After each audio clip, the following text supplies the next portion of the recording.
Hello, Mr. Scott. Good Good to be morning. with you. Good morning in Jakarta. How are you? Good morning. I'm doing very well, indeed.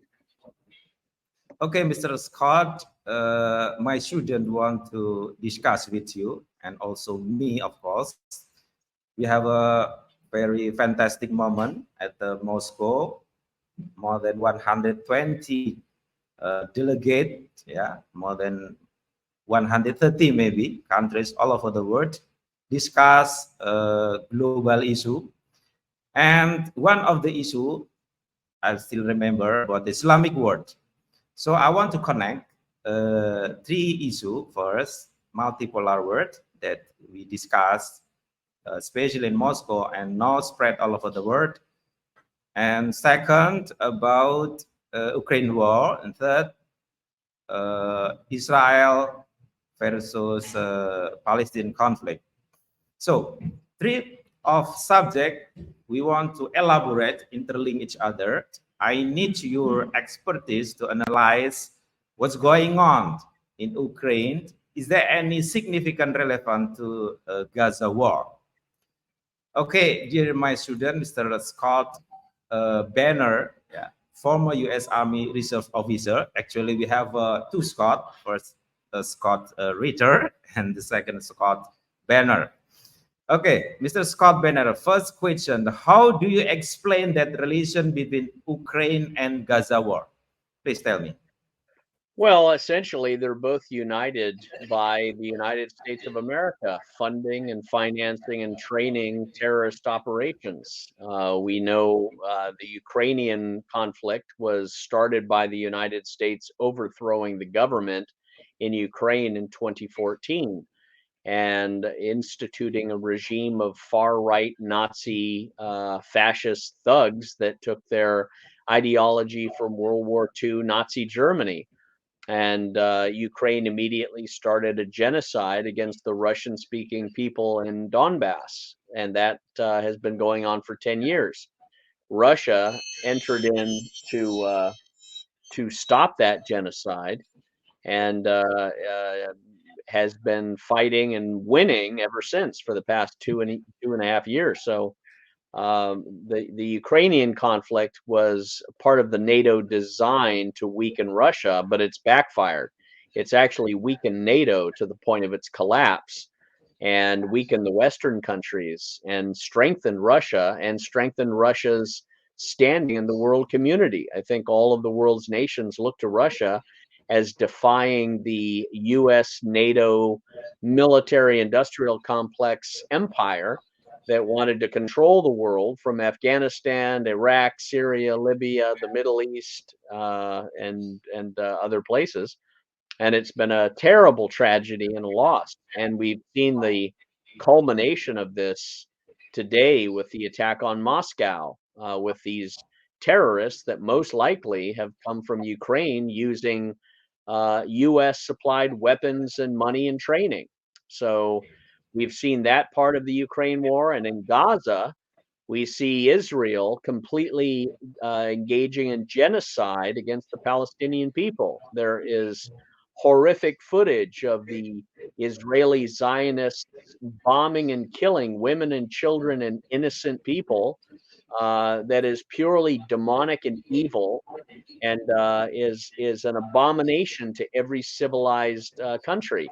So Israel and the United States are essentially Siamese twins in this horrific, devilish marriage of blood and destruction and violence. And I think the Muslim nations, particularly the Malaysian region of Muslim nations, as well as Turkey and Saudi Arabia and Iran and Pakistan and Yemen, they're all rising up to fight against this. So on one side, we see a terrible genocide, but we're also probably going to witness the end of Israel, because Israel has now engaged in such horrific crimes that no nation on earth can ever respect them again. No nation on earth can ever have anything to do with Israel, its embassies, its consulates. no country should ever trade with Israel or have anything to do with them ever again because of this horrific, bloodthirsty crime of genocide.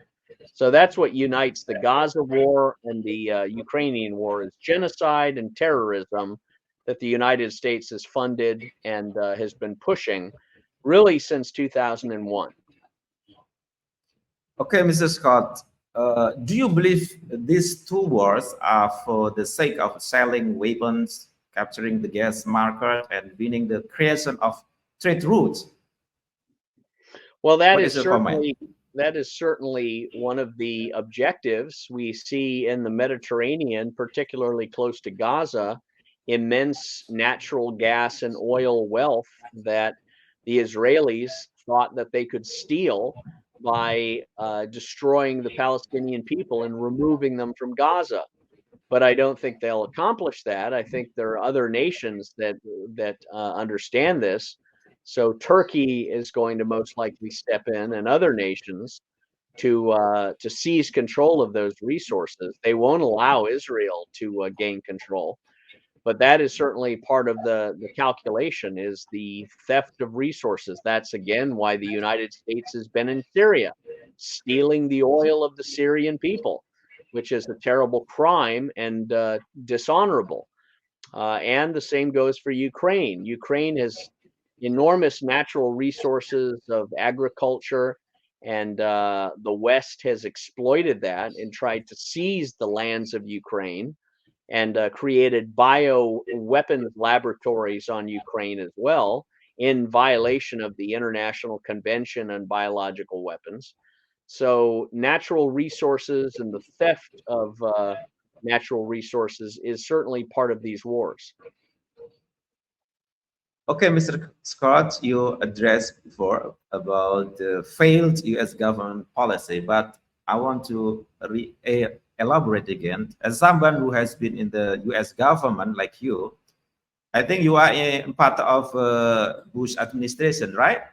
That's correct. I was in the Bush administration from 2003 to 2008. Okay, if we compare with your era and Biden era, is it strategy work well, or is kind of specific difference? What is your comment? Well, the strategy of conquering nations through violence and terrorism and color revolutions and government overthrows and small wars, they may work for a short amount of time. They may work for a few years or even a decade, but in the long run, they are always destined to fail because the people and the culture never forget, they never forgive, and they always grow out of the control of their oppressor, as we see happening in Afghanistan and Iraq. Although it may succeed for a short amount of time in the beginning, militancy and violence and war always fails. The only solution is diplomacy and soft power and influence. And we see this in Russia. Russia has been enormously successful because it has engaged in diplomacy with Africa and with the Middle East and India. We see China doing the same thing, engaging in diplomacy, building roads and building resources for African nations and others. So that is the true path to success is through diplomacy and sovereignty and respect for other nations. And because the United States has not done this, it has not only wasted all of its money and killed millions of people, but it is now at a point where the United States has lost all credibility, all honor, all positive reputation, and the rest of the world looks at it with a very disgusted and suspicious eye. No one trusts any agreement that the United States ever makes, nor do they trust any promises the United States ever makes. And that's a very terrible thing because that means the world is moving away from the United States. And we will see, I think, a complete collapse of the U.S. economy and certainly its role in the world in the next few years, all because the United States has committed political suicide through its violence, its arrogance, and its recklessness. Okay, Mr. Scott, now we move to the background of the what we call legitimacy. Nowadays, uh, mostly every countries accept voluntary acceptance, voluntary legitimacy, but we know that all countries all over the world has a background of the World War One and World War Two, which is acceptance of legitimacy by force, by military force. Seeing that the current architecture of the wars in Ukraine, Gaza, and of course potential war in Taiwan, where the actors who won the Second World War, is a solution to defeat them, what I say, on the battlefield. What is comment? Well, the classic strategist Sun Tzu had written that all battles are won before any fighter is on the battlefield, before any soldier raises the bow or the sword. The battle should already be won, and that means it's been strategically calculated, and influence and spies and diplomacy have been put to work before there's any violence or conflict. So, having been in the military myself, having been an officer, I can say using the military and using war and using conflict as a means to diplomacy, as a means to political achievement, is always going to be destined to fail, because you create enemies and you create hostility. You don't win friends and you don't win allies. And that's what we see in the United States. It has not won the hearts and minds of any nation in the last 20 years. Not a single nation in the United States, in the world, has come to value its relationship with the United States. There may be puppet regimes and rulers and presidents and governors that have been inserted into political positions and bribed by the CIA, but they are not in any way acting out of a respect or love or honor for the United States. They're acting out of compulsion and only convenience, as we've seen with Hamid Karzai of Afghanistan. He was inserted by the United States. He was paid millions upon millions of dollars, and then when his time was up, he left the country and took his money with him. And we've seen that in the other political regimes before the U.S. Left Afghanistan. So all of these acts of militant violence never result in a net profit for the country. They're always a net loss. Okay, we move to other subject, but still linear to subject before, Mr. Scott. I want to elaborate the connection between Islam, diplomacy, and international politics using the Gaza war issue. We know that nowadays multipolar world offer to the world that before we have a tribal, what we call cold war, bipolar. How do you see the power of Islamic world as forming multipolar world using the what we call challenging to Palestinian for full independence? Well, it certainly has a lot of possibility, but I don't see it yet. I don't see the Muslim world rising up to save Israel, to save Gaza. I don't see the Muslim world or the Islamic people of any country creating a confederacy or a union or a united front to stand up against Israel or America or Britain. I hear a lot of talk. I hear a lot of saber rattling. I hear a lot of complaints from Iran, from Turkey, from Jordan, from Egypt. I hear a lot of noise. I hear a lot of disagreements and disgruntlement by Muslim nations, but I see very little action, and that's very disappointing to me. Now, of course, I'm a Christian, and I am ashamed that the United States has supported Israel. I'm ashamed and disgusted and outraged that the United States gives money to Israel and weapons to Israel to commit these war crimes. I'm horrified. It's outrageous. However, it is not the same for me as a Christian or any Christian nation to step up and rescue Gaza. That is the duty of the Muslim world. The Muslim world, and yes, there are Palestinian Christians, and I believe they are tormented just as much as Palestinian Muslims. But the Muslim world has a duty to stand up and rescue the Muslims and the Palestinians of Gaza more than any other nation, and they haven't done it. Now, one of the ways they need to do it, I've said before, is create a bloc of Muslim nations that refuse to have any trade, that refuse to have any diplomatic relationship, that refuse to have anyone with an Israeli passport in their country.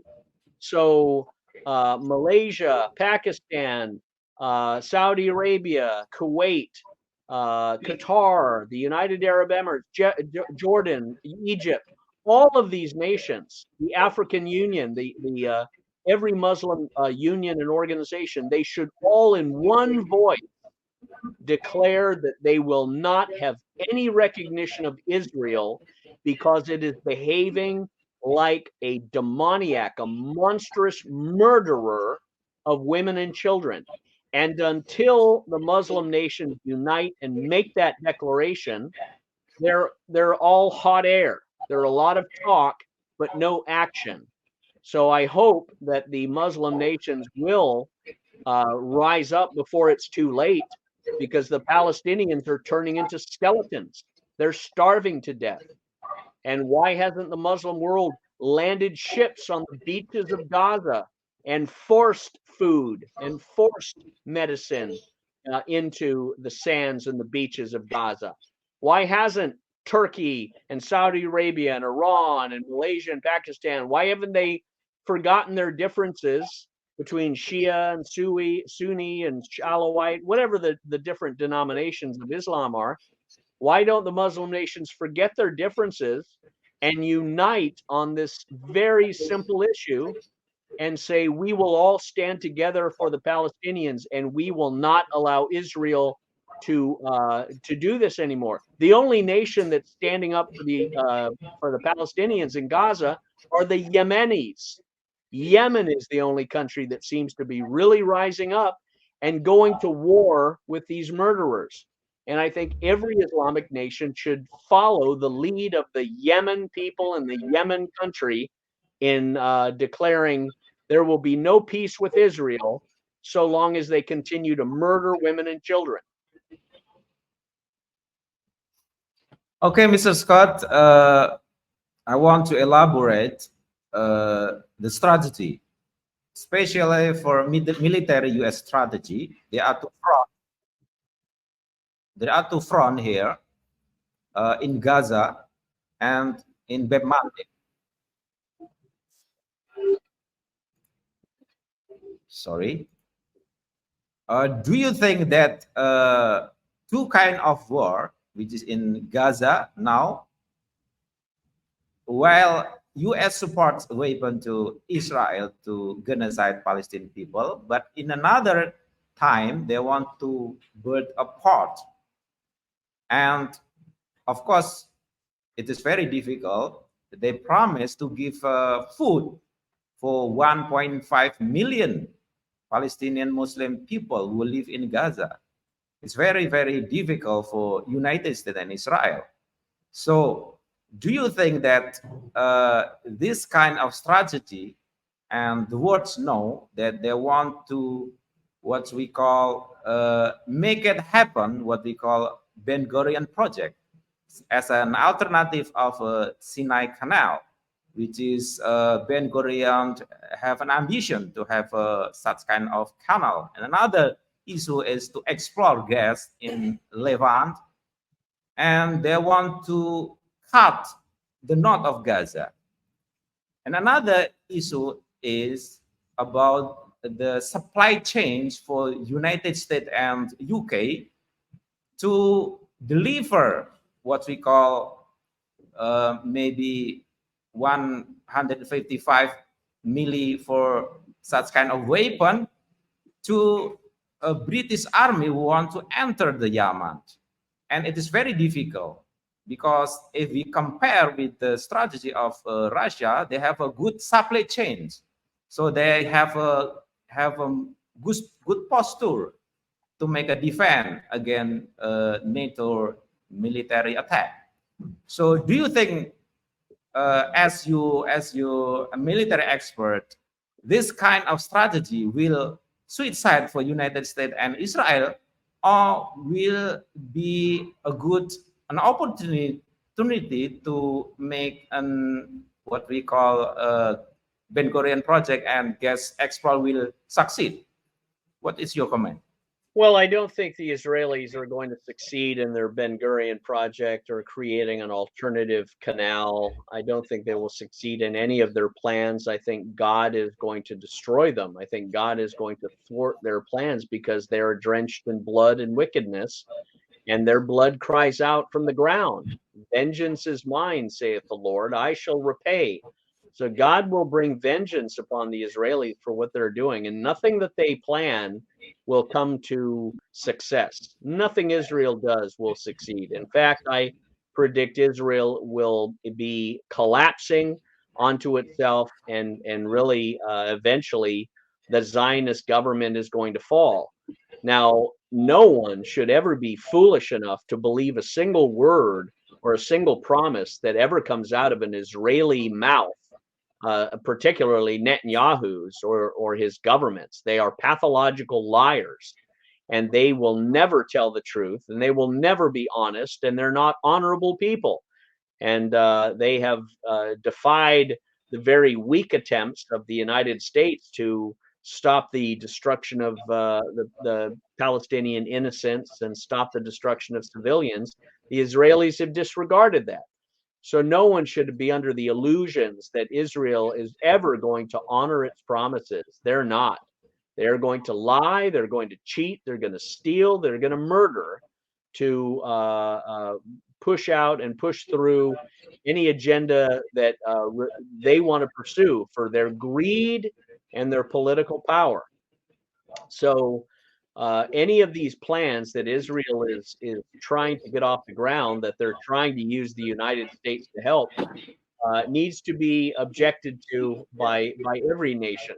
And I think the Muslim world again has a very unique opportunity to speak in one voice and to say no Islamic nation can have any trade or political recognition with Israel, or else if it does, that nation is not Islamic. It has blood on its hands, and it is showing favor to the murderer. And that's where we're at. Are you going to honor God? Are you going to honor the 10 Commandments that he says, thou shalt not murder, by standing against Israel and objecting and ignoring it and declaring that each nation will have no more relationship with Israel? Or are these nations led by greedy tyrants that pretend that they're Muslim, but their hearts are in their own bank accounts and their own enrichment, and they're too afraid of the Israelis and the United States to step up and act? That's the real test that we're approaching. And so far, I've seen very little action by anyone, and I hope that changes. But I think the Islamic world, China and Russia, really have to stand together against the tyranny of NATO and the United States and Israel. Remember, NATO was never to be an offensive force. It was only defensive against the communist Cold War. But instead, NATO has been sent into Afghanistan, Libya, Syria, Iraq, and all of that has been a perversion of what NATO was supposed to be. And it was never a defensive group. It's always been used to start wars and overthrow governments to serve in the American interest. And all of Europe is also a puppet and a slave to the United States. Look no further than the destruction of the Nord Stream pipeline.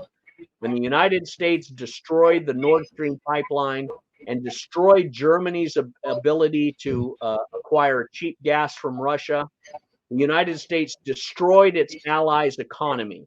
And that should tell you everything about what is in the heart of the United States government: treachery and betrayal. And nations need to realize that the United States is not a friend or an ally. It is a manipulator that will use countries and exploit them. Okay, Mr. Scott, as an ex-military officer, United States, I want to elaborate about the national issue. We have paradoxical. In politics, we have a principle, free active policy, meaning that Indonesia in the history didn't want to be a part of Western ally or Eastern ally, but we want to be independent in all terms, in military capability, in economy, in politics, in culture, in every aspect. We want to be independent and equal. But from since 1945 until 2024, Indonesia never independent in military capability to develop by our own capability. So my question is, what is your suggest for Indonesia to develop, especially for military industry? Do we have to account on United? Well, if any nation is still unsure or ignorant about the reality of the geopolitical world, if they haven't been paying attention to what has happened to the world in the last 20 years, then obviously they're not smart enough to really understand that the United States has been on a reckless empire building agenda of destroying nations and governments and stealing resources from Afghanistan to Iraq to Libya to Syria to Ukraine. And the enormous bloodshed that's been caused in Ukraine is entirely the result of the United States. So I think Indonesia needs to recognize and pursue a future where the United States is not in any way telling Indonesia what to do, how to do it, when to do it, who they can trade with, who they can be friends with. They should ignore any sanctions that the United States or the EU or NATO tries to put upon other nations. Every nation has a chance to be a separate, sovereign, independent country and not be a slave to the Western domination. And until they start realizing that, doing that, and forming their own blocks, their own political unified blocks, they will always be subject to the West's insidious government coup d'etats and control, the CIA's influence over their own government. Look at what happened to Imran Khan in Pakistan. That is another terrible political assassination that the United States orchestrated. And the same thing that the United States did to Imran Khan, they can do to any political leader in Indonesia or any Muslim nation, unless that nation stands up and expels everything that the United States has in their own country. Until the United States behaves in a respectable manner and treats these nations as equals. But without a doubt, the Muslim nations, Indonesia, Pakistan, Iraq, Iran, Jordan, Egypt, all of them need to immediately recognize that they either stand together on the issue of Palestine and Gaza, or else they will have blood on their hands and nothing that they want to do is going to succeed. Because I think we're witnessing the Israelis and the United States preparing for a World War III global domination challenge. So the rest of the world, the BRICS nations, the multipolar world really needs to stand together and defend against that. Okay, thank you, Mr. Scott, for having you and very beneficial for us. See you next time. Thank you very much. Have a good day. God bless you.